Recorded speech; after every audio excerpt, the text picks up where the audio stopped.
제가 옛날에 내 사목 목표는 고객 만족도 아니고 고객 감동도 아니고 고객 기절이다. 이제는 더 이상 외부 강의를 제가 다니지 않기 때문에 장돌뱅이 삶을 살았던 것이 아련한 추억으로 남아 있습니다.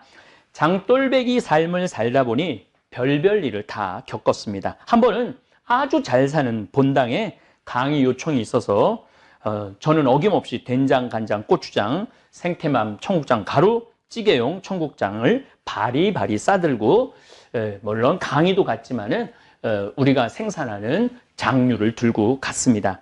저는 강의하느라 성당으로 들어가고 우리 직원은 제 차 트렁크에서 물건을 내려 성당 입구에 판매대로 물건을 이렇게 옮기는데 본당 신부가 수단을 입고 지나가면서 장을 옮기는 우리 직원 귀 뒤에 대고 구질구질하게 저런 거 싸들고 다닌다고 혼잣말을 하더랍니다.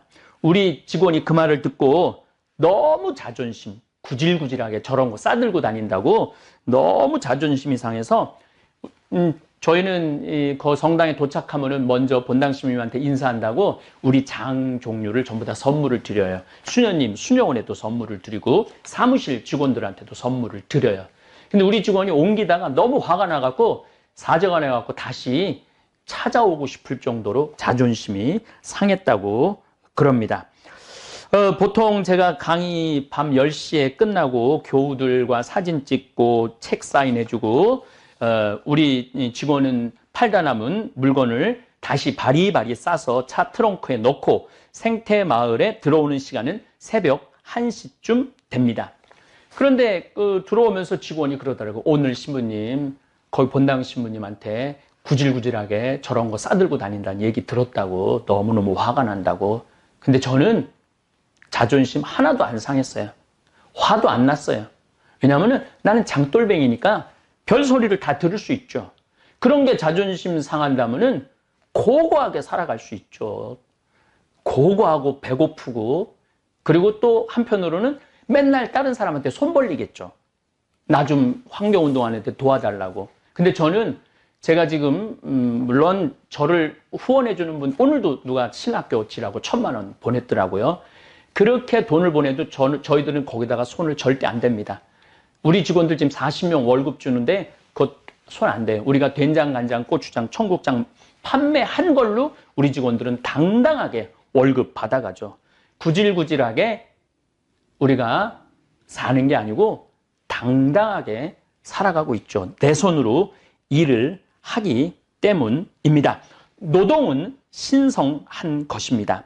피땀 흘려 내가 지은 수확한 작물, 또 내가 직접 매주 띄워 만든 된장, 간장, 고추장, 또 내 손으로 띄워온 청국장을 들고 다니면서 판매할 때 저는 제 자신이 구질구질하다고 생각해 본 적 한 번도 없습니다. 오히려 아주 자랑스럽고 당당합니다. 아마 오늘 이 시간에 시장에서 또 노동 현장에서 또 공장에서 피땀 흘려 성실하게 일하시는 모든 분들 본인이 구질구질하다고 생각하시는 분들이 있다면 더 이상 그렇게 생각하지 않으셔도 됩니다. 정말 구질구질하게 사는 사람은 피땀 흘려 노동하지 않고 다른 사람 등쳐먹고 사기치는 사람들입니다. 사실 또 욕심도 없어요. 여기서 제가 떼돈을 벌고 싶은 생각도 없어요. 그저 우리 농민들 콩 수매해서 그거 건강하게 해서 우리 국민들한테 건강한 먹을거리 제공한다라는 그러한 당당함, 자신감이 있습니다. 그래서 그 구질구질하다는 그 말 제가 이렇게 들으면서 묵상을 참 많이 해요. 내가 구질구질하냐, 당당하냐. 근데 자기가 하는 일에 소신을 갖고 산다면은 뭐 그런 얘기 별로 중요하지 않다고 생각을 합니다. 예, 제가 가장 좋아하는 텔레비전 프로그램은 나는 자연인이다입니다. 그걸 보고 있으면은 마음이 그렇게 편안해요. 자연인들 이렇게 이제 뉴스를 먼저 보죠. 그 정치인들 막 모습 보다가 자연인들 모습 딱 보면은 마음이 너무너무 편안해요.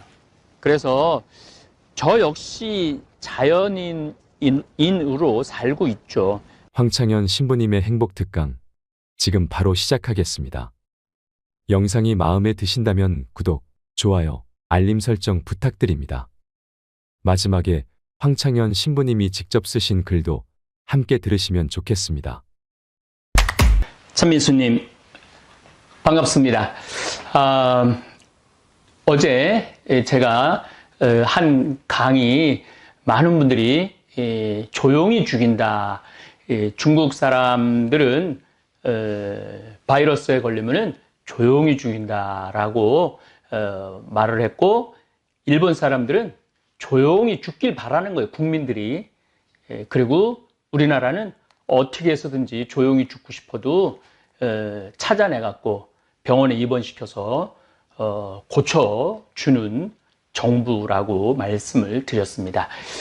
객관적으로 봐도 지금 중국, 한국, 일본을 보더라도 물론 우리나라가 조선시대 때 백성을 정말로 사람으로 취급하지 않고 개, 돼지로 취급을 했었죠.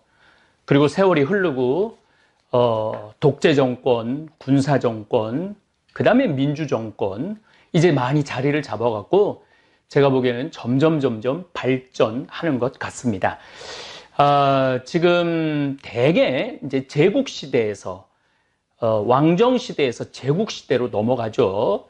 1800년도까지만 해도 왕정 시대가 많았죠. 근데 1900년 1차, 2차 세계대전을 지내면서 제국 시대로 넘어가는 거예요. 한 나라가 여러 나라를 정복하는 시대. 그리고 제국 시대가 끝나고 난 다음에 그렇게 식민지로 있었던 나라들이 다 독립을 합니다. 독립을 할 때 정권을 누가 대개 잡느냐 하면 군부가 잡죠. 군인이 잡습니다. 군인이 잡고 난 다음에는 독재가 진행이 되죠. 우리나라는 조금 반대 성향이 있었어요. 이승만 정권에는 군인이 아니었죠. 그런데 중간에 쿠데타 때문에 이제 군부가 정권을 잡고 독재, 5.18 광주 민주화 운동 때 전두환 정권, 군인 정권이 수많은 우리 젊은이들을 죽음으로 몰아넣고 정권을 잡았죠. 그리고 1987년 저도 그때 데모 방학하는 날, 신학교에서는 데모를 못하니까 방학하는 날 수원 북수동에서부터 역정까지 함께 나도 이 민주화에 함께 해야 되겠다 하고 했던 기억이 나고 최루탄을 뒤집어 썼던 기억도 납니다. 그럼에도 불구하고 우리가 좀 성숙하지 못하고 무르익지 못했죠. 근데 점점 민주화 또 민주 정권이 생기면서 굉장히 좋은 방향으로 발전하고 있습니다. 그 얘기까지 어저께 제가 이 바이러스의 문제에 대해서 이야기할 때 말씀을 드린 것입니다. 어제 제가 강의하면서 제가 이제 댓글을 많이 본다고 말씀을 드렸어요. 맞아요. 빅토리아 여왕이 아니고 엘리자베스 2세죠. 제 나이 정도 되면은 말하다가도 깜빡깜빡 할 때가 많아요. 더욱이 뭐 1시간, 2시간 이렇게 강의할 때 생각 안 날 때도 사실 많습니다. 그래서 참 하나 외우면 2개 까먹고 2개 외우면 4개 까먹는 것 같습니다. 정정하겠습니다. 엘리자베스 2세 1926년에 태어났죠. 그러니까 나이로 따지면은 지금 거의 95살 된 여왕이 영국의 국왕으로 지금 있습니다. 자, 제가 전국으로 강의 다닐 때 이야기입니다. 10년 전쯤의 일입니다.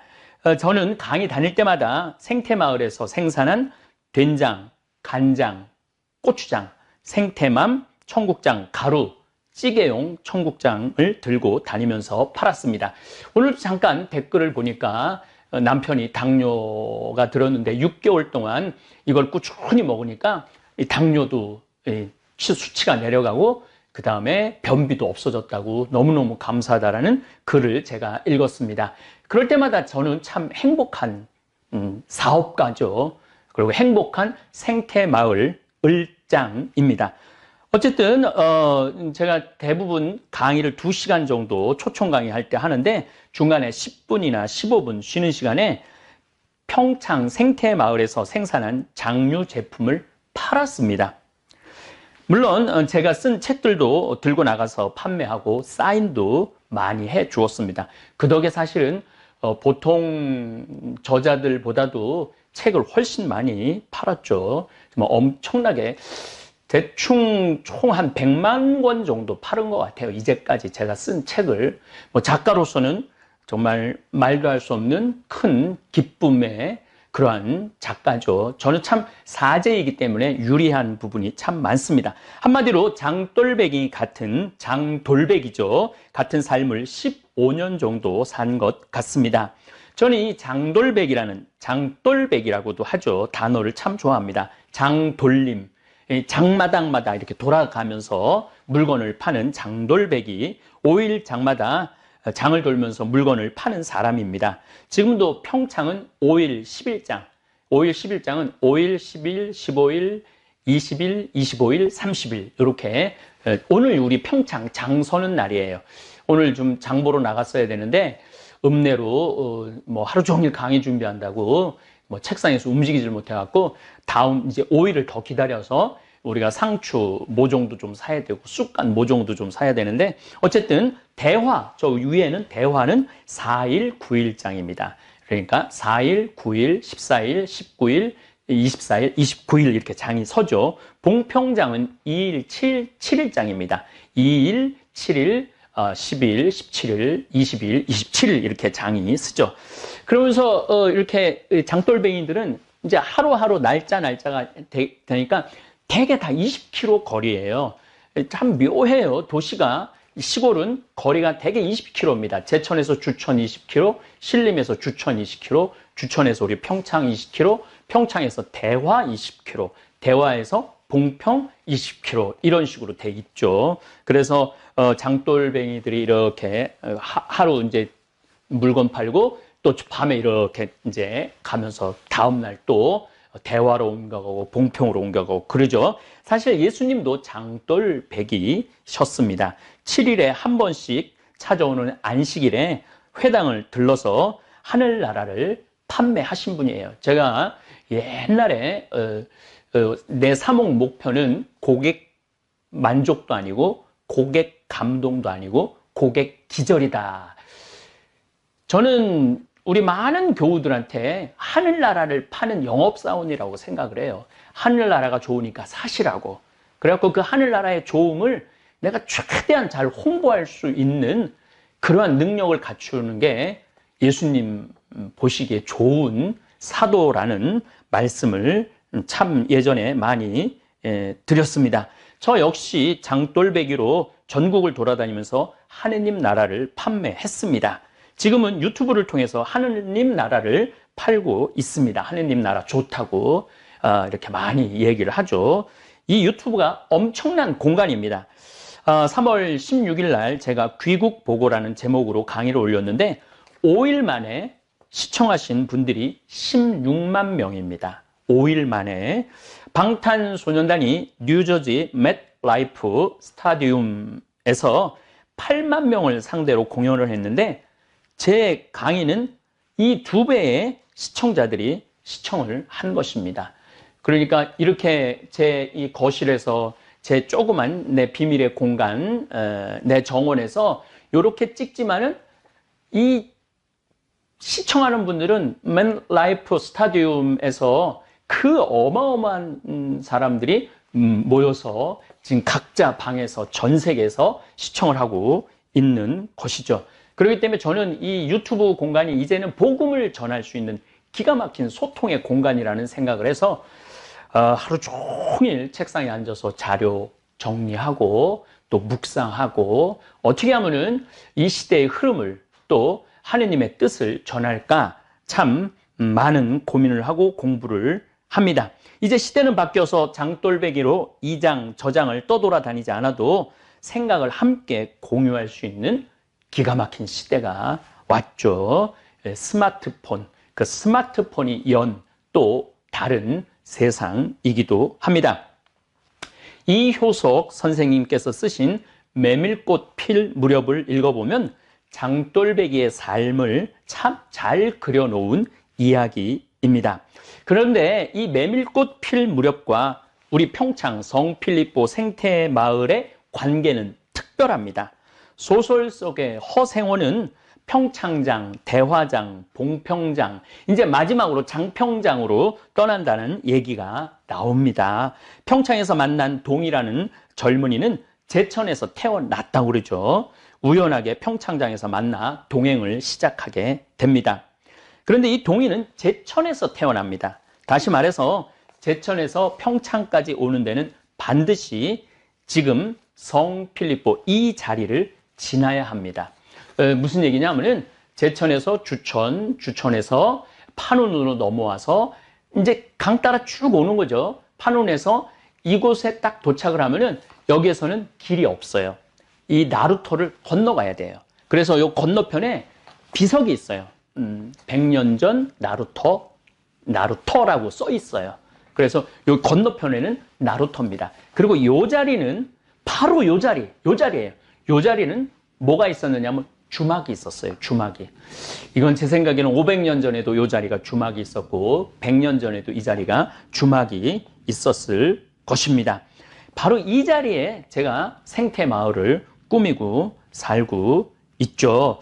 우리 이효석 선생님께서는 진부에서 태어났어요. 하진불이라는 곳에서 태어나셨고 또 진부리에 묻히시죠. 1973년 영동고속도로 공사 때 평창, 그때는 평창 분들이, 봉평이나 진부에 계신 분들이 여기에 얘기를 했다고 그래요. 그 자손들이 우리 아버지 이제 영동고속도로 때문에 묘가 옮겨야 되니까 어떻게 여기서 할 수 없느냐고. 그때는 1973년도에는 문학가가 얼마나 위대한 사람인지 몰랐던 거예요. 그래갖고 봉평에다 모시지 못했죠. 파주 공원묘원으로 지금 가 계세요. 이효석 선생님 묘는 거기 있습니다. 참 기가 막히죠. 우리가 봉평 메밀꽃 축제를 9월 달에 보통 하는데 한 100만 명 정도 모인다고 그래요. 100만 명 정도. 무슨 경제적인 효과의 문제가 아니라 사람들은 이 문학에 대한 그리움이 있어요. 만약에 이효석 선생님의 묘가 그 물레방아 옆에 있었다면 제가 보기에는 100만 명이 오는 게 아니라 300만 명, 500만 명이 올 겁니다. 그런데 그 문학가의 그 귀중함을, 그러니까 예술의 귀중함을 그때 시대 때는 몰랐던 것이죠. 어쨌든 평창초등학교를 6년을 이효석 선생님이 다니셨어요. 그렇기 때문에 이효석 선생님은 제천, 주천, 평창, 대화, 제가 이제 그 메밀꽃 필 무렵의 길을 말씀을 드리는 거예요. 대화, 그 다음에 그 유명한 봉평, 물레방앗간에서 하룻밤에 만난 그 여인과 사랑에 나누는 그러한 얘기죠. 그래서 이 자리가 이효석 선생님이 이 자리를 분명히 알고 우리 생태마을을 분명히 알고 계셨던 것이죠. 그래서 저는 그런 그 연계성을 갖고 있으면서 이곳은 많은 사람들이 쉬었다 갔던 장소예요. 그렇기 때문에 성필리포 생태마을 피정의 집, 온 세상을 떠돌아다니는 나그네들이 이곳에 와서 쉬고 가는 그런 기가 막힌 공간으로 재탄생했죠.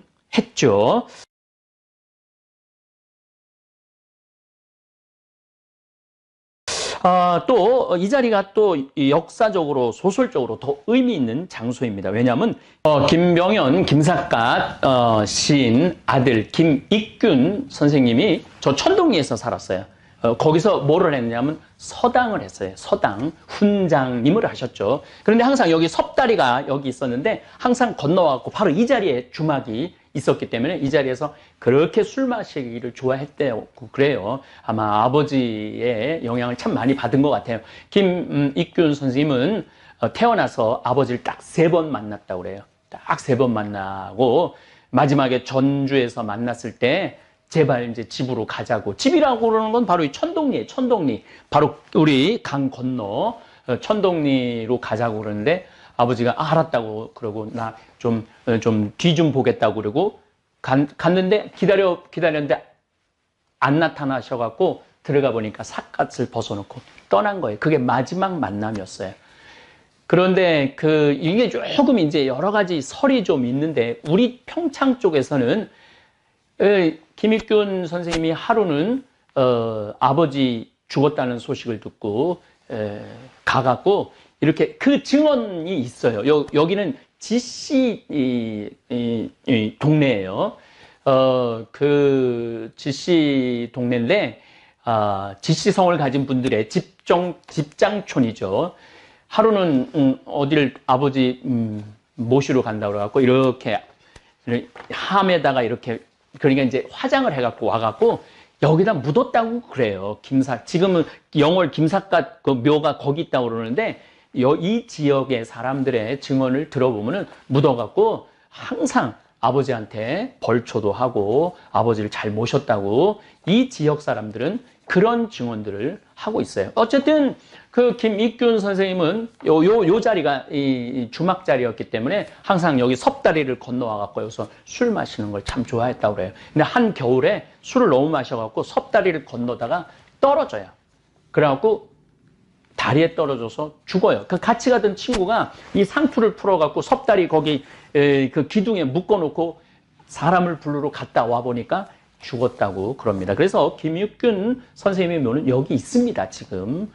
그리고 이 자리가 제가 20년 전에 왔을 때도 이 자리가 주막은 아니고 뭐 식사도 하지만은 술도 파는 자리로 제가 그 집에서 한 2년, 3년 살았어요.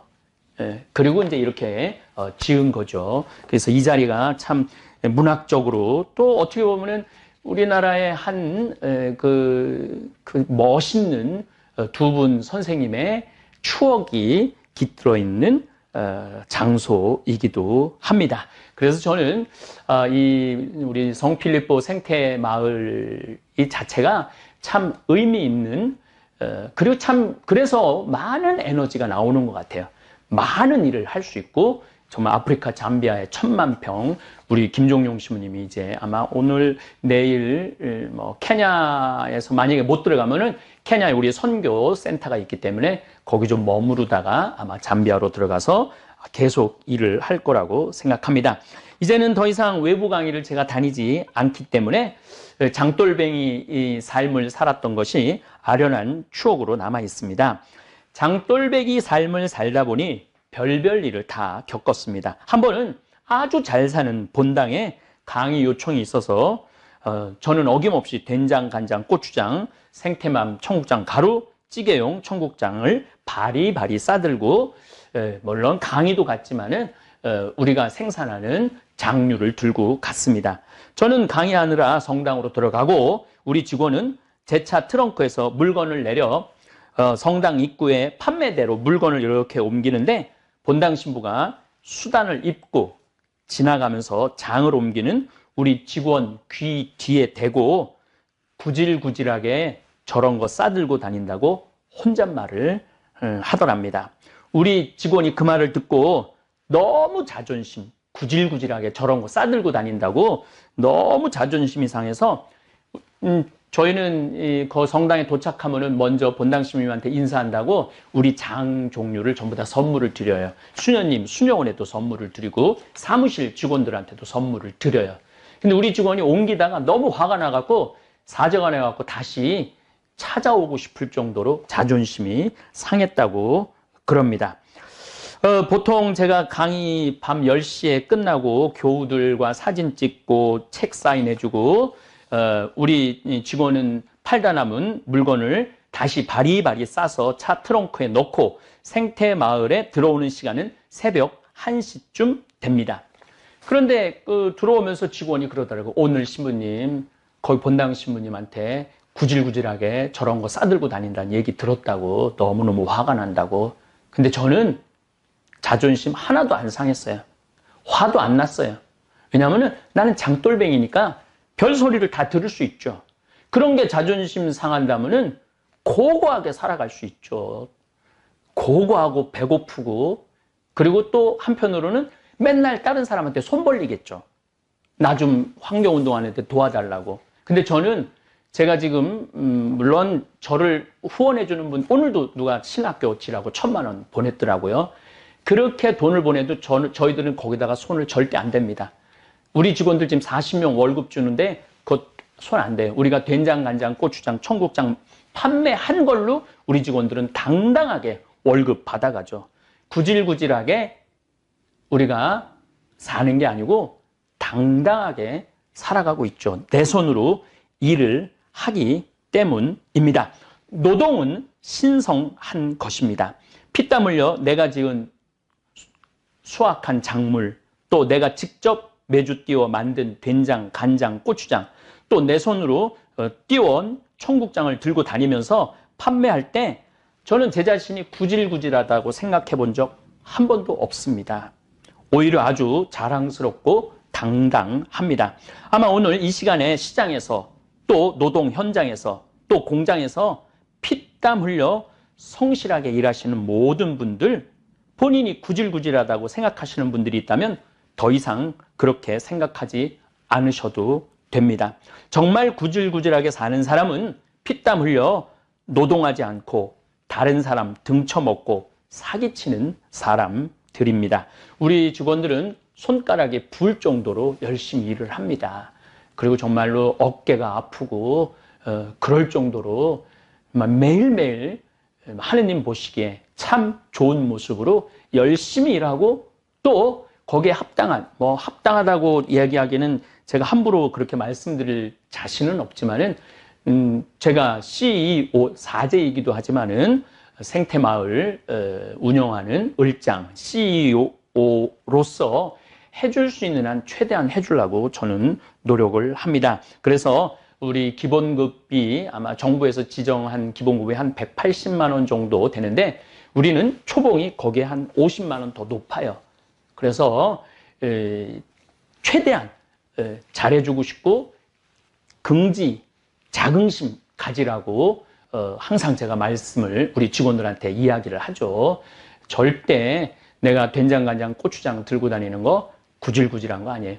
만약에 마음에 안 들면 안 사면 되는 거고 또 뭐 가끔은 아예 못 갖고 오게 할 때도 있어요. 그야말로 허탕 칠 때가 있죠. 그럴 때는 저는 또 강의 또 뭐 즐겁게 하고 그렇게 이렇게 세월 흘러서 20년의 시간이 지났습니다. 요즘 바이러스 때문에 많은 중소업자들 또 소상인들 참 힘들어 하죠. 정말 왜냐하면 제가 구질구질한, 남들이 보기에 구질구질하게 그런 거 들고 다니면서 저는 뭐 당당하게 했지만은 그렇게 하루하루 싸가는 거죠.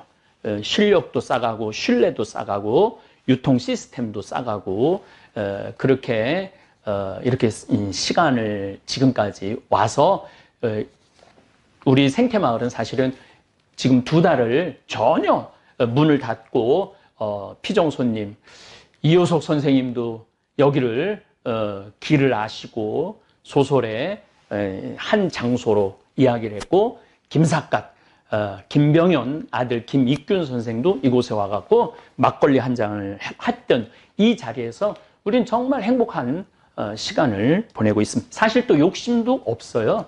뭐 여기서 제가 떼돈을 벌고 싶은 생각도 없어요.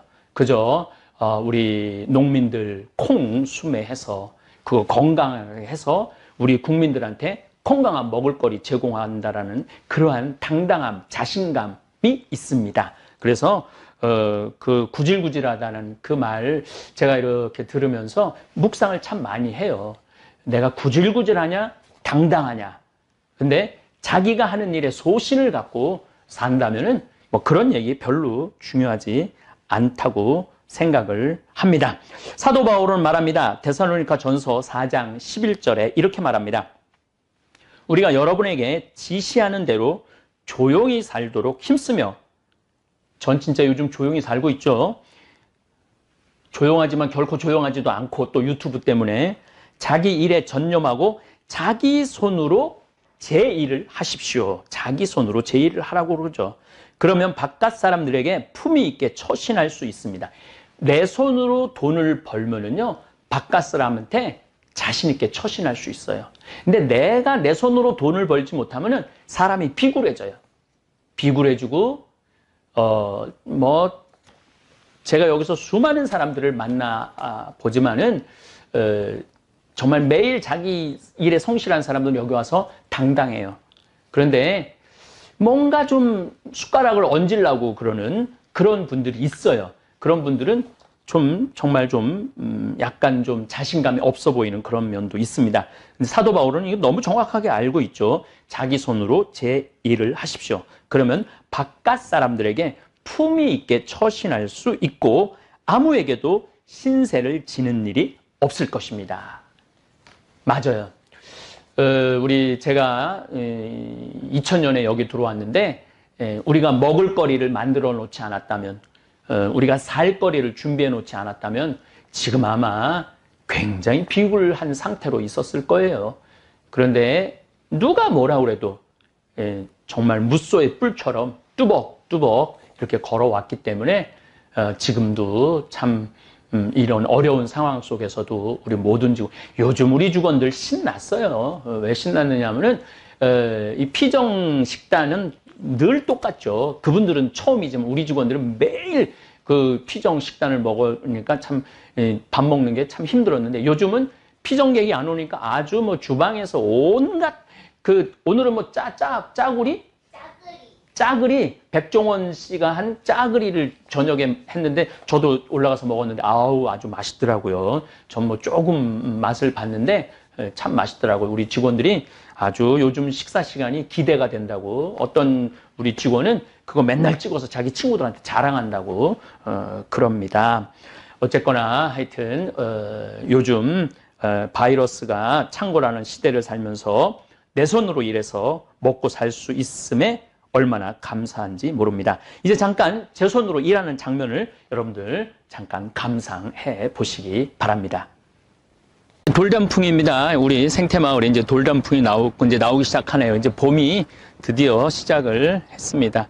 우리 생태마을 정말 아름답습니다. 저희들이 이 생태마을을 꾸미는데 20년 딱 걸렸어요. 이제 올해부터는 조금 더 조경도 좀 많이 하고 많은 분들이 와서 정말 행복하게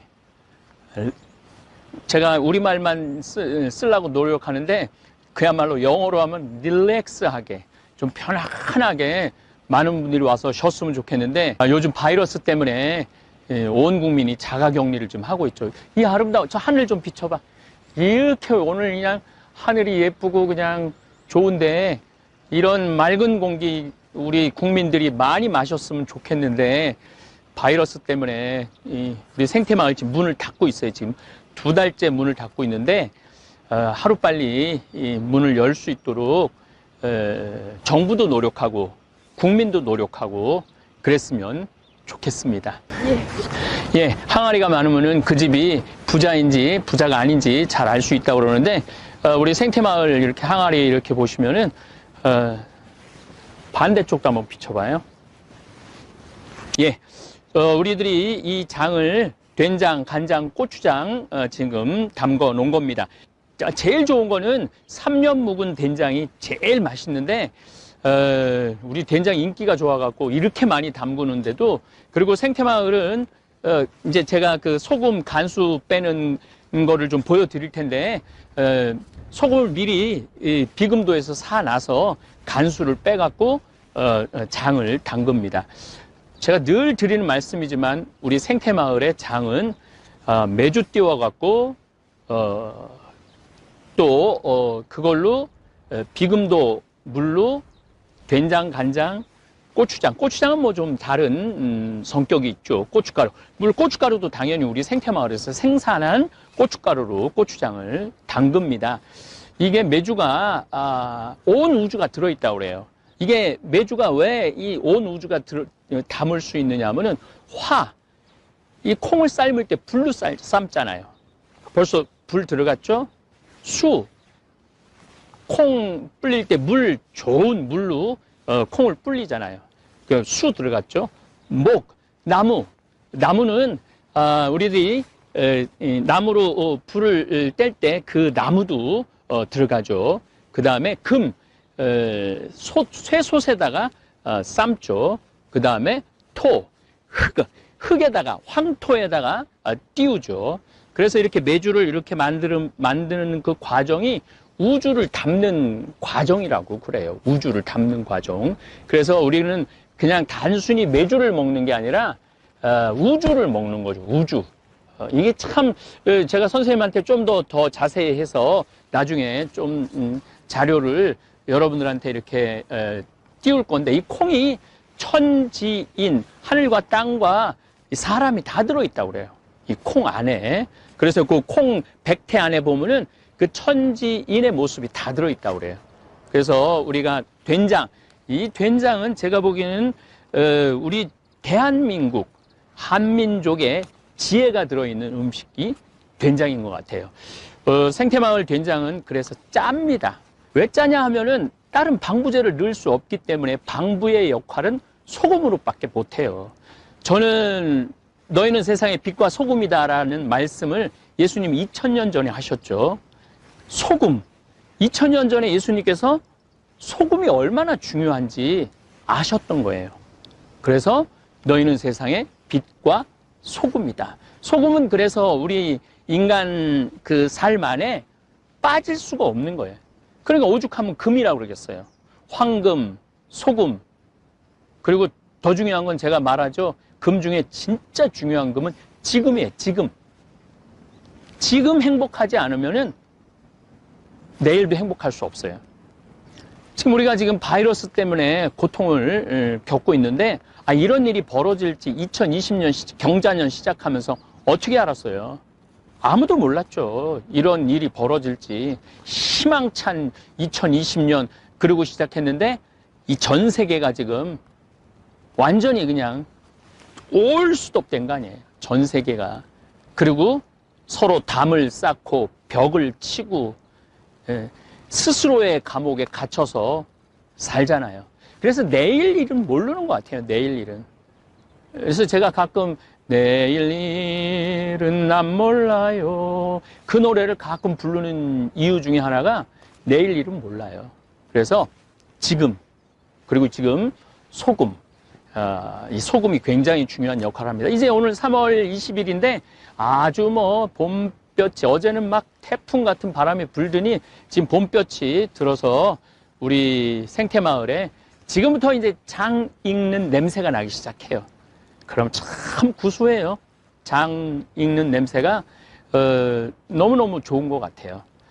제가 간장차 얘기도 하죠.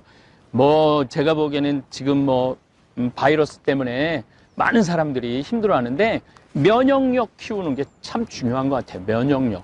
물론 면역력 키운다고 다 바이러스에 안 걸리는 건 아니지만은 어느 정도 우리가 면역력을 가지려면은 이 장류를 먹어야 돼요. 우리 된장은 재래식이라고 지금 계속 말씀드리죠. 그렇기 때문에 짜요.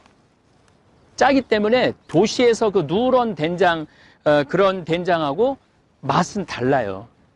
조금만 넣어서 그냥 끓이시면은 된장국이든 된장찌개든, 된장찌개도 조금만 넣어서 끓이시면 돼. 많이 필요 없어요. 워낙 이 안에 좋은 균들이 아주 집합되어 있기 때문에. 저희들이 지금 여러분들한테 된장을 한번 보여드리도록 하겠습니다. 한번 팀장님 한번 열어보세요. 네, 이렇게 우리들이 지금 항아리에다가 이렇게 보자기를 이렇게 했는데, 옛날에는 광목을 썼는데 광목을 써다 보니까 자꾸 곰팡이가 생겨요. 그래서 우리 직원들이 항아리를 이렇게 할 때 정말 나도 처음 봤네. 이렇게 예쁘게 그냥 이렇게 하는 줄. 정말 정성스럽고 정말 정성스럽고 예쁘게. 이걸 뭐라 그러지? 이런 거를 보자기라고 그러나? 보자기. 보자기. 이 보자기로 이렇게 예쁘게 매듭을 쳐서 벌레도 안 들어가게 하고 먼지도 안 들어가게 하고, 정말 먼지가 이렇게 위에 이렇게 있네. 못 들어가게. 이제 보통 우리가 한참 이거 익을 때 이게 뚜껑을 열어두잖아요. 네. 예, 한참 익을 때는 뚜껑을 열어둬서 이 태양빛, 공기 이런 모든 것이 숙성이, 아까 제가 말씀을 드렸죠. 화, 수, 목, 금, 토가 다 들어있다고. 자, 장을 드디어 한번 개봉을 해 보겠습니다.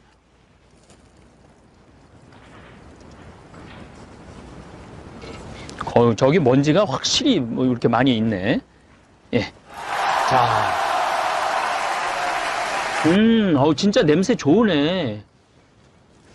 여기 지금 태양으로 예, 저렇게 아주 냄새가 정말 구수한 냄새가 납니다. 요거를 우리가 저기 택배로 보낼 때 요건 싹 걷는 거죠? 네. 예. 택배로 보낼 때는 위에 장은 전부 다 걷어 버리는 겁니다. 그래서 택배를 보낼 때는 요렇게 요게 1kg입니다. 1kg. 요렇게 포장을 예쁘게 해서 여러분들한테 보내드리는 겁니다.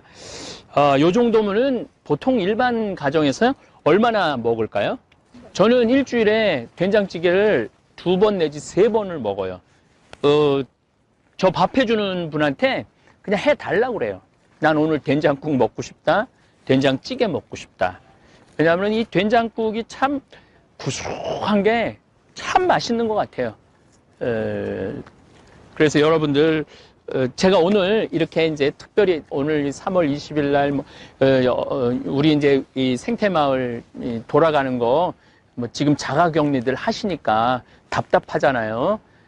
더욱이 면역력을 키워주는 음식으로는 우리 생태마을 이 장이 최고인 것 같아요. 그래서 여러분들한테 특별히 이렇게 소개를 해드리고 함께 나누고 싶어갖고 또 우리 생태마을이 도대체 뭘 하는 데인지 잘 모르는 분들 너무너무 많아요. 자, 저게 황토집입니다. 저거 제가 지은 겁니다. 믿어지지 않으시겠지만은 제가 포크레인으로 해갖고 제가 지은 건데 기운이 다 딸려갖고 저 위에다가 사실은 그 노르웨이에 가보면은 저 위에다가 잔디를 심어갖고 꽃을 올리는데 그걸 하고 싶었는데 기운이 딸려갖고 저기까지밖에 제가 못했어요. 기운이 딸려서. 지금도 뭐 많은 분들이 이곳을 많이 이용을 합니다. 제가 이제 한번 저기도 지금 우리 은퇴하신 아주 높은 공무원 하시고 출입국 관리 국장까지 하신 분이 지금 저곳에서 한 10년 정도 지금 살고 계신데 저것도 제 손으로 지은 겁니다. 네, 제가 가장 좋아하는 텔레비전 프로그램은 나는 자연인이다입니다. 그걸 보고 있으면은 마음이 그렇게 편안해요. 자연인들 이렇게 이제 뉴스를 먼저 보죠. 그 정치인들 막 모습 보다가 자연인들 모습 딱 보면은 마음이 너무너무 편안해요. 그래서 저 역시 자연인으로 살고 있죠. 자연인으로 살고 있는데 제가 천주교 신부이기 때문에 천주교 사제이기 때문에 공적인 사람이기 때문에 그 혼자서의 유유자적을 누릴 수는 없죠. 또 물론 제가 혼자서 유유자적을 누린다면은 사제가 될 이유가 없죠. 많은 교우들한테 위로를 하고 또 많은 교우들한테 하늘나라의 신비를 알려주고 또 이 지구가 조금 더 건강해질 수 있도록 노력하는 것이 제 사명이죠. 하지만은 올해 어차피 이 바이러스 때문에 자가 격리 상태에 있기 때문에 올해는 좀 나는 자연인이다라는 마음으로 살고 싶고 생활 패턴도 그렇게 살고 싶어요. 그래서 여러분들한테 요거는 지금 이 꼭지 말고 다른 꼭지에 제목 자체가 나는 자연인이다라는 꼭지로 여러분들한테 제가 한번 황토집 짓는 과정, 또 농사 짓는 과정, 또 유기농으로 농사를 어떻게 짓는지 이런 것들도 한번 담아서 시리즈로 한번 여러분들한테 보여드릴 거예요. 그래서 사실은 이것도 나는 자연인이다의 일부분이죠. 제가 이 된장, 간장, 고추장, 그 다음에 생태맘, 청국장, 가루 만들려고 그랬던 이유 중에 하나가 우리 농민들 저기가 이제 마질이, 대상리, 대하리, 뭐 대상 1, 2, 1, 2, 2리 뭐 다 그러죠. 하리, 중리, 상리 뭐 이거 다 이제 이게 일제 잔재죠. 일제 잔재, 북리, 남리 뭐 이런 것들도 다 일제 잔재의 언어들이에요. 그래서 요즘은 뭐 김삿갓면, 뭐 뭐 아주 좋은 이름들로 바꿔가고 제가 굉장히 기분이 좋아요. 그렇게 건강한 모습으로 어제도 차 탄 채 검진한다. 그 참 우리 대한민국 사람들이 보면은 굉장히 건강한 생각을 많이 갖는 것 같아요. 저희들이 2020년 경자년 간장 담그는 모습 여러분들한테 보여드리도록 하겠습니다. 메주를 저희들이 한 60일 정도 띄웁니다. 60일 정도 띄워갖고 정월 안에 소금 18도, 염도 18도를 맞춰서 우리는 비금도 소금을 씁니다. 간수를 한 3년 정도 빼죠. 3년? 네, 3년 정도 간수를 제가 이제 나중에 이제 소금도 저희들이 한번 보여드리도록 하겠습니다. 간수를 빼서 정월 안에 2월 7일 정도 했습니다. 그리고 한 50일 정도 담그고 난 다음에 장가르기를 합니다. 여러분들 이렇게 보시면은 숯이 있는데 이거 숯은 메주의 독성을 빼는 거예요. 메주의 독성만 빼는 것이 아니고 이 숯이라는 게 참 신비한 것 중에 하나가 나쁜 것들을 흡착을 하는 능력이 있어요. 숯이. 그래서 여러분들 그 수돗물 이렇게 드실 때 아주 특별한 삼투압, 그 서울은 지금 삼투압으로 수돗물을 정화를 해서 먹는데 그러지 않는 한 대개 백탄으로 마지막으로 걸러서 여러분들 집으로 가는 거예요. 그래서 숯이 우리 생활 안에 쓰여집니다. 그리고 이제 고추가 있는데 이 고추는 칼칼한 맛도 냅니다. 이 붉은 고추는. 근데 또 우리 전통적으로 나쁜 액을 막아주죠. 제가 말씀드렸죠. 그냥 간장, 메주, 그냥 이게 그냥 화학 제품으로 하는 게 아니라 우주를 담는 거예요. 화수, 목, 금, 토. 우주를 담고 천지, 인을 담는 거예요. 그 기운을 담는 거죠. 그래서 여기다 새끼줄을 이렇게 치는 이유 중에 하나도 그 액을 막는 거예요. 새끼줄 많이 치죠, 여러분들. 그 금줄 할 때, 액이 태어날 때 새끼줄 하죠. 또 언제 새끼줄을 쓰느냐면은 부모님 돌아가셨을 때 머리에, 대개 며느리들이 머리에 많이 하고 아들들은 허리에 많이 하죠. 머리에도 하고 허리에도 해요. 물론 죄인이라는 의미도 있지만 시신 앞에 있으면서 그 액을 쫓아내기 위해서 쓰는 거죠.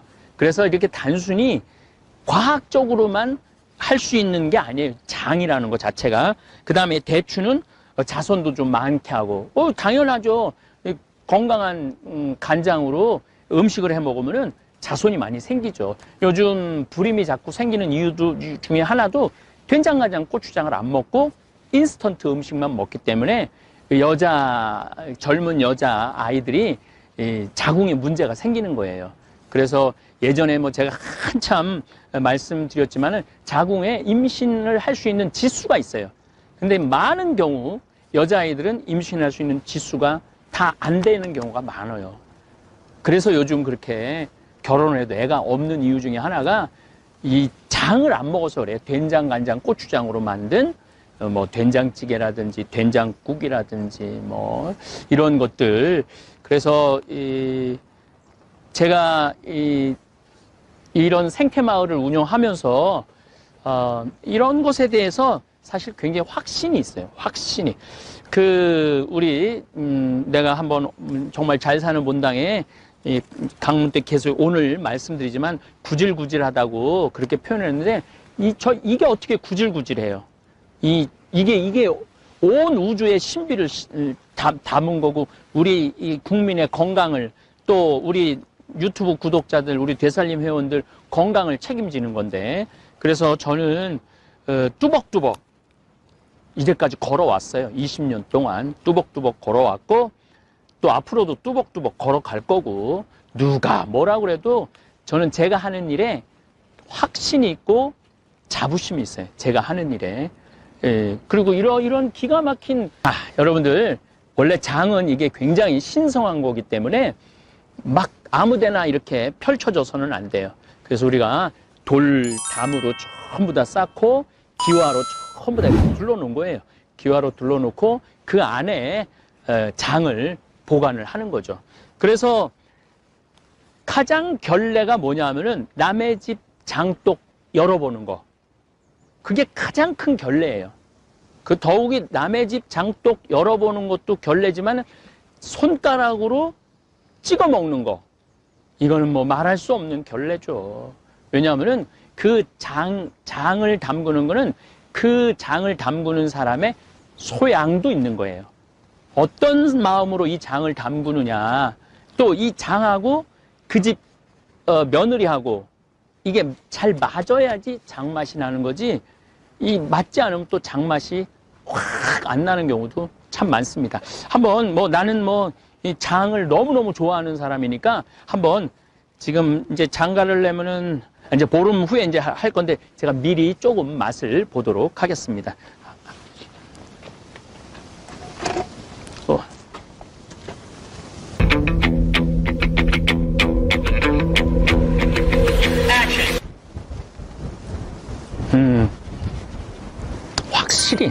확실히 깊은 맛이 나.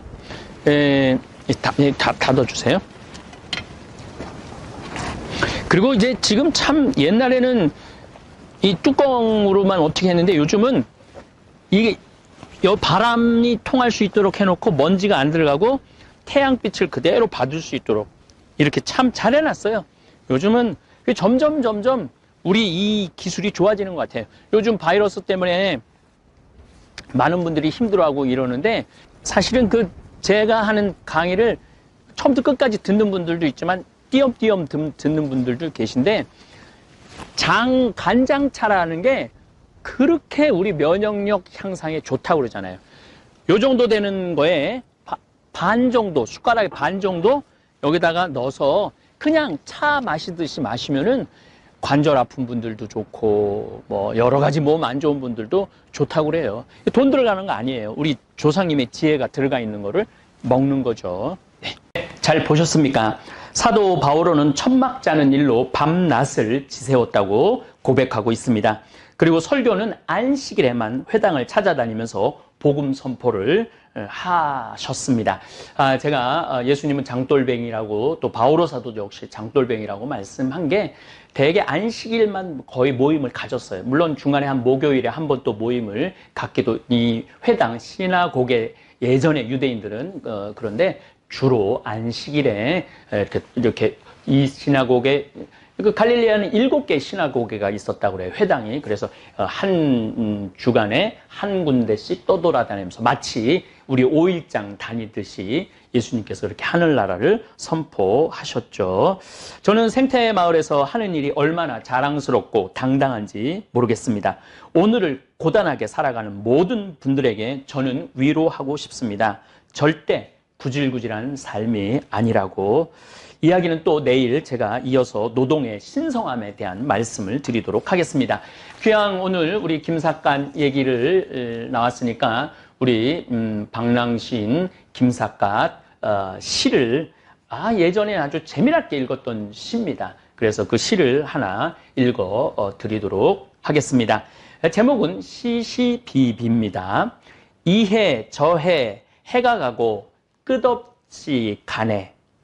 이날 저날 날은 오고 끝없이 오네. 해가 가고 날이 와서 왔다가는 또 가니 천시와 인사가 이 가운데 이루어지네. 요거를 한문으로 쓴 거예요. 이건 푸른 건데 그래서 이 김삿갓이 천재라는 거예요. 연년년거 무궁거 111 내부 진래 연거월래래 우거 천신 사차 중최. 그 다음 시가 더 기가 막혀요.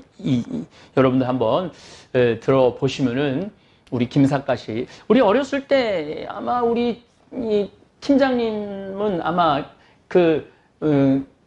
방랑신 김삿갓 그러면서 이렇게 했던 라디오 그런 거 아마 기억나실 거예요. 저도 아주 어렸을 때 너무너무 저 초등학교였으니까 뭐 무슨 뜻인지 몰랐지만은 그 목소리, 성우가 참 목소리가 좋았던 것 같아요. 그때, 요거 여러분들 읽어드리도록 하겠습니다. 요즘 유튜브에, 댓글을 보면은 네가 옳으니, 내가 옳으니 서로 의견이 분분하고 심지어는, 좀 폭력적인 언어까지 쓰는 분들도 있는데 우리 김삿갓 시인의 이 기가 막힌 내용을 좀 들어보고 조금 마음의 여유를 가지시라고 제가 이 시시비비라는 시를 마저 읽어드리도록 하겠습니다.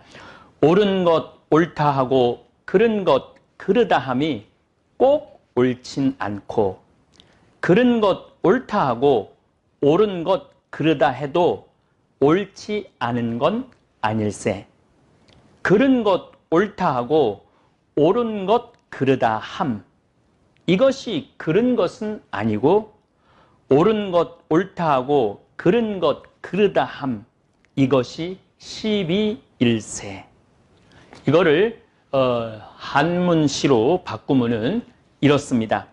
시시 비비비 시시 시 비비 시 비비 시 비비 시시 비비 시시 비비 시시 비. 감사합니다. 신부님이 직접 쓰신 글을 읽어드리겠습니다. 고령화 사회에서 행복 찾기. 신부님하고 살고 싶어요. 텔레비전을 통해 제 강의를 보고 들은 할머니들은 제가 참 착한 사람이라고 생각하시는 것 같습니다.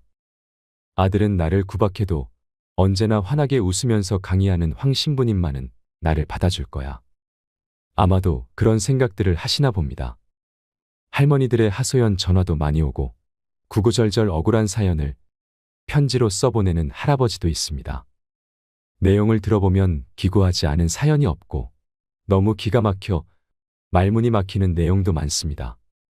자식들한테 재산을 몽땅 나눠줬는데 모른 척한다거나 박사학위 받고 교수를 하도록 공부시켰는데 자식 얼굴 보기도 힘들다는 분도 있고 젊어서부터 이래저래 사업자금을 대줘서 회사도 크게 하는 자식인데 어느 날부터 부모, 형제하고 담을 쌓고 살고 있다는 하소연도 있습니다.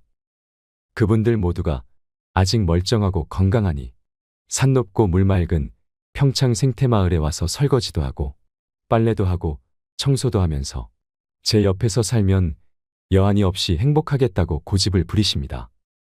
이런 분들은 해외 강의에서도 많이 만나기도 하는데 이래저래 천주교 신부인 저하고 살자는 여자들이 참 많습니다. 1년에 500명도 넘습니다. 제가 직접 받은 전화 가운데 이런 분도 계셨습니다. 85세 된 할머니인데 어느 날 60대 아들이 그러더랍니다. 어머니는 어차피 내가 모셔야 하고 어머니도 나랑 살고 싶어 하지 않느냐. 자기한테 5천만 원이 있고 어머니는 3억 원이 있으니 그 돈을 자기한테 주면 아파트 분양을 받아서 잘 모시고 살겠다 이러더랍니다. 할머니는 아들 말이 그럴싸하다고 여겨서 함께 살기 시작했습니다. 그러던 어느 날 할머니에게 돈이 좀 필요한 일이 생겼답니다. 그래서 아들한테 500만 원만 달라고 했는데 이때부터 어머니와 말을 하지 않더랍니다. 한 집에 사는데 얼굴을 봐도 대면대면 말조차 섞지를 않으니 남도 아닌 자식에게 무시를 당하는 할머니 심정이 오죽했겠습니까? 이 할머니가 저한테 전화를 했습니다. 생태마을에 빈방 하나 달라시며 저하고 살고 싶다고 하셨습니다. 25살 건강한 처자가 같이 살자고 해도 빈방이 없어 거절하는 판인데 85살 된 할머니가 같이 살고 싶다고 하니 참 갑갑한 얘기입니다. 제가 할머니에게 말씀드렸습니다. 할머니, 여기는 피정하는 집이라 빈방이 따로 없습니다. 제가 할머니 같은 분들이 하도 많아 요양원이라도 할까 생각 중인데 그때까지 기다려주세요. 제가 거듭 정중하게 거절했더니 할머니가 이렇게 말씀하셨습니다. 강의할 때 보면 노인들 심정을 누구보다 잘 이해해 주는 것 같더니 아니 이럴 수 있어요? 정말 너무하시네요. 제가 진즉에 자식들한테 재산 나눠주지 말라고 그렇게 간곡히 말씀을 드렸는데 그 말은 하나도 안 듣고 지금 본인 처지만 생각하니 화가 나시는 겁니다. 제가 계속 죄송하다며 거절을 하자 할머니는 이렇게 말하고는 전화를 뚝 끊으셨습니다. 신부님도 우리 아들이랑 하나도 다를 게 없네. 여러분, 제대로 돈 쓰는 법을 알아야 합니다.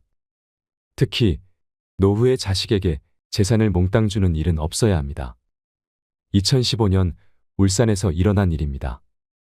112로 도움을 청하는 노인의 전화가 걸려왔는데 발음이 부정확해서 무슨 말을 하는지 도무지 알 수 없었다고 합니다. 경찰이 신고 장소를 추적해서 어느 작은 주택 안으로 들어가자 쓰레기가 잔뜩 쌓인 방 안에 다 죽어가는 몰골로 노인 한 분이 누워 있었습니다. 열흘 동안 두유 2개로 버텼다는 노인은 극심한 영양실조에 걸려 있었습니다. 고독사 직전까지 갔던 그 노인의 아내는 몇 년 전에 죽고 하나 있는 딸은 교통사고를 당해 식물인간 상태로 입원해 있어 사실상 일가 친척 하나 없이 방치되어 있었습니다. 그런데 더 놀라운 이야기가 있습니다. 지난 1년 동안 폐지를 수집하면서 근근히 연명해온 이 노인의 신상을 경찰이 조사해보니 그분 명의로 되어 있는 3층짜리 빌딩이 나오더랍니다. 월세도 한 달에 165만 원씩 통장으로 따박따박 들어오는 건물이었습니다. 죽은 아내가 오래전에 노후 대책으로 장만한 건물인데 노인은 통장에 수천만 원이 쌓여 있는데도 까맣게 모르고 그렇게 비참하게 살다가 죽기 직전까지 갔던 것입니다.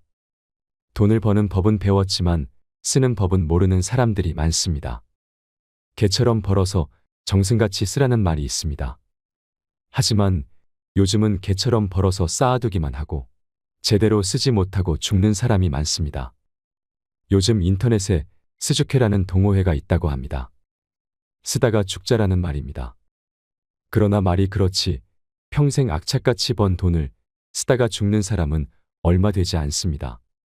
어르신들 가운데 예전에 몰래 숨겨놓은 비상금을 어디 두었는지 까먹은 분들이 꽤 있을 겁니다.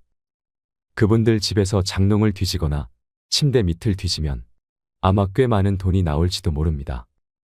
죽자 사자 모으기만 했을 뿐 쓰는 데는 벌벌 떨고 살아온 분들이니 그럴 수밖에 없습니다.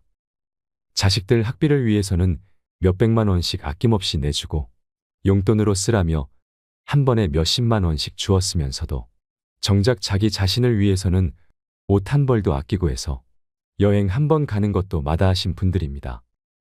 전국적으로 폐지를 줍고 다니시는 할머니나 할아버지들 뒤를 캐보면 많은 경우 자식들에게 있는 재산 다 털어주고 자신은 거리에서 골판지나 신문지를 주워다 팔아 밑바닥 생활을 하고 있는 경우가 많습니다.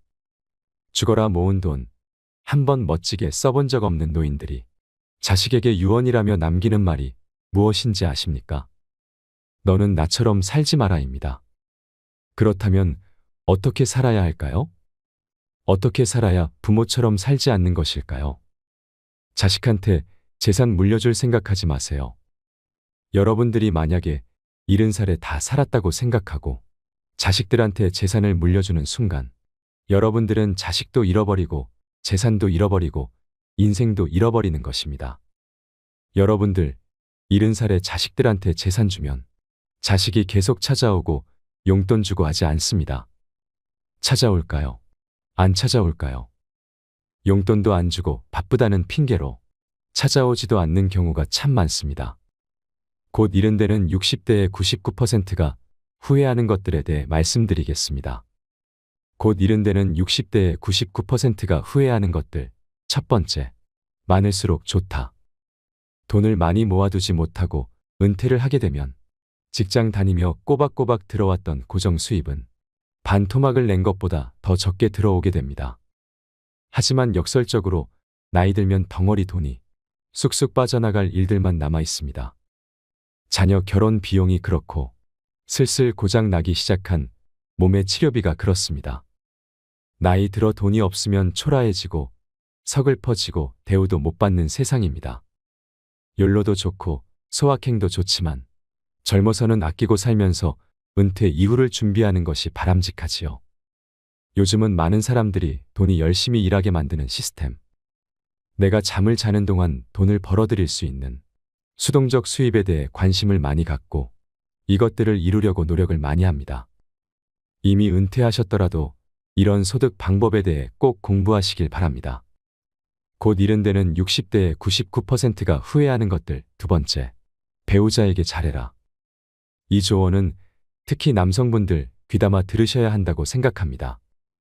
제 영상을 보시고 40대 50대도 아닌 70대 여성분들이 지금도 성격 고약한 남편들 때문에 괴로워하는 글들을 종종 올리십니다.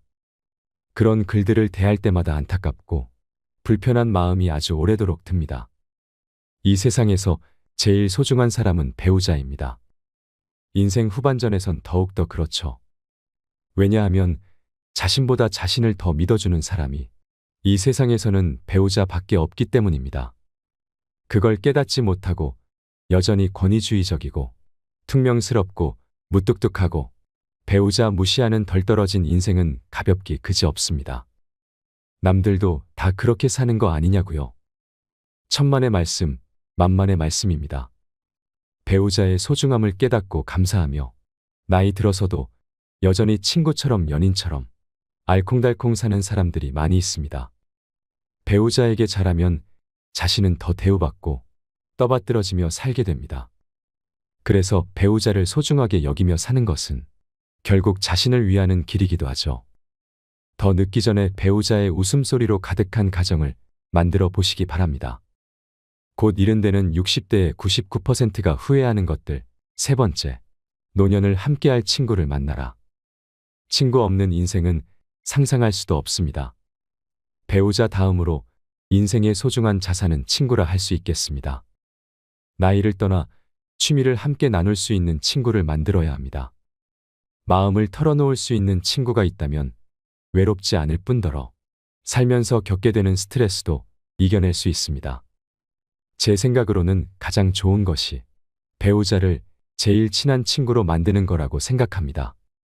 무슨 말을 털어놔도 집 밖으로 새어나갈 일이 없고 자신의 좋은 점과 나쁜 점, 모든 것을 알고 있으니 공감도 이해도 쉽게 이루어지거든요. 물론 가끔 친구들 만나서 남편 욕을 하기도 하지만 말입니다.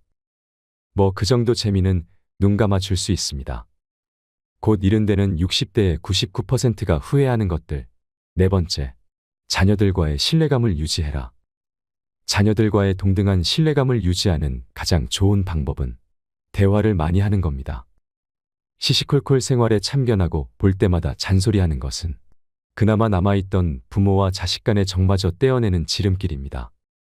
자식 볼 때마다 못마땅한 것이 보이고 또 한 소리 하고 싶을 때마다 자신의 젊은 시절을 돌아볼 일입니다. 꼭 자기를 닮았거든요. 긴 대화가 아니더라도 말 한마디를 하더라도 긍정적이고 사랑과 신뢰, 그리고 자식들을 지지하는 마음이 전달되도록 하는 것이 중요합니다. 곧 이른 데는 60대의 99%가 후회하는 것들. 다섯 번째, 남은 반 100년을 살아갈 체력을 만들고 건강을 유지하라. 굵고 짧게 살겠다는 사람이 있습니다. 그런 사람들은 술로 담배로 몸을 혹사시킵니다. 스트레스가 너무 많아서랍니다. 한국의 제 친구는 기업체를 이끌고 있는데 너무 똑똑해서 술, 담배 끊으라는 배우자와 친구들의 말과 조언도 듣지 않습니다. 근데 이 친구를 보면 꼭 고집 부리다 큰일을 당한 뒤에야 자신의 믿음이 틀렸다고 깨닫고 후회할 것이 자명합니다. 생애 단계마다 이런 일들을 여러 번 반복했지만 그럼에도 불구하고 이번에도 또 똑같이 고집을 부리고 매일 밤 독주를 마셔야 됩니다. 평일과 주말을 가리지 않고 거의 하루도 빠짐없이 매일매일 이렇게 독주를 마셔 대고 있으니 간에 무슨 일이 일어나고 있음이 분명합니다. 눈에 보이질 않으니 무슨 깊은 철학적 깨달음이라도 있는 척하며 술을 마시지만 중독에서 벗어나지 못하는 것뿐입니다. 이렇게 굵고 짧게 살겠다는 사람들이 크게 착각하는 것이 뭐냐면 짧게 살기가 마음처럼 그렇게 쉽게 되지 않는다는 겁니다. 멀쩡히 살다가 어느 날 갑자기 하루아침에 세상 하직하는 것은 좀처럼 일어나기 힘든 현실입니다. 그렇다면 현실은 뭘까요? 만성병에 걸려서 죽는 그날까지 오랜 세월 동안 고통은 고통대로 다 받고 가족들은 그 병수발하느라 진저리를 치게 되는 것입니다. 지금까지 모아두었던 노후 재산, 치료비로 다 날려 먹는 것이 현실에 더 가깝습니다. 이렇게 사는 인생은 무슨 일을 도모할 수 있을 리도 만무합니다. 그러니 굵게 살지도 못하고 짧게 살지도 못하는 겁니다. 은퇴하면 열심히 운동해야지 하는 분들이 계신데 그러지 마시고 지금 당장 오늘부터 열심히 운동해서 남은 반백년을 살아갈 근육도 미리 붙여놓고 체력도 만들어 놓으실 바랍니다. 그래야 은퇴 후에도 계속 운동을 할 수 있습니다. 곧 이른 데는 60대의 99%가 후회하는 것들. 6번째, 배움을 멈추지 마라. 마음과 머리에 새로운 것을 채워 넣지 않으면 하는 말은 고리타분해지고 생각은 편협해지기 마련입니다. 그러다 보면 어느새 불평불만을 늘어놓는 인생을 살게 될 게 뻔하죠. 배움으로 이끄는 호기심을 간직하며 사는 게 중요합니다. 호기심을 간직하면 맑고 총명한 눈망울을 갖고서 하루하루 생기 있는 일상을 보내게 되고 더 새로운 내일을 설레이며 기다리는 인생을 살게 됩니다. 곧 이른 데는 60대의 99%가 후회하는 것들. 7번째, 평생 즐길 수 있는 취미를 만들어라. 은퇴해서 취미를 즐기며 살기 위해서는 은퇴 전부터 취미 생활을 시작해서 그것을 즐길 수 있는 정도의 수준으로까지 올려놓는 것이 중요합니다. 세상 무엇을 배우든 제일 힘든 것이 그 기초 과정이죠. 모든 것이 생소하고 몸은 따라주지 않으니 즐기려고 시작했는데 역설적이게도 그것 때문에 고통스럽기까지 합니다. 그 고비를 참아내지 못하고 그만두는 사람이 대다수입니다. 10대 시절 해보고 싶었던 것을 취미로 삼아 평생 즐길 수 있도록 미리미리부터 배워야 할 일이겠습니다. 곧 이른 데는 60대의 99%가 후회하는 것들. 8번째, 글쓰는 습관을 가져라. 글쓰기는 공감 능력을 향상시키고 상처를 치유해주고 상상력을 키워주며 생각을 정리해주기 때문에 나이 들어서도 더없이 필요한 활동입니다. 더욱이 나이 들어서 글쓰기를 해야 하는 이유는 성찰을 할 수 있기 때문입니다. 남이 읽으면 어찌할까 싶어서, 글 재주가 없어서, 작가처럼 글을 쓸 수가 없어서 글을 쓴다는 것에 부담을 갖고 계신 분들이 많은데 그러실 필요 없습니다. 우리 나이의 글쓰기는 남에게 보여주는 목적이 아니라 작가와 독자가 오직 한 사람뿐인 자기 성찰을 위한 글쓰기이기 때문에 한 줄 쓰기부터 가벼운 마음으로 시작하면 됩니다. 글쓰기를 시작하면 그동안 무심하게 읽었던 남들이 써놓은 글들도 새롭게 보이고 좋은 표현들도 눈에 들어오기 시작합니다. 곧 이른 데는 60대의 99%가 후회하는 것들. 9번째, 마지막 도전 앞에서 주춤거리지 말아라. 그때 용기를 내서 할 걸 그랬어 하는 것들이 지금도 있지 않으세요?